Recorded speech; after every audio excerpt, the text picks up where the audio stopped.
राष्ट्रवादी काँग्रेस विधिमंडळ पक्ष आमचा पक्ष आहे, दादाने उभा केलेला पक्ष आहे, कष्टाने उभा केलेला पक्ष आहे. त्यावेळेला सुद्धा आमची स्वच्छपणाची भूमिका होती.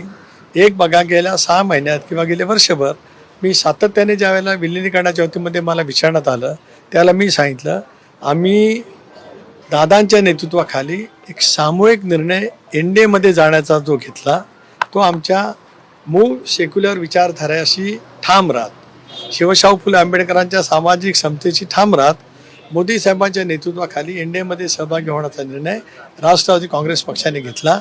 महाराष्ट्रातल्या जनतेने 12 कोटी जनतेने त्याच्यावरती शिक्कामोर्तब केलं. त्यामुळे एनडीए सोबत राहण्याचा आमचा निर्णय कायम राहील.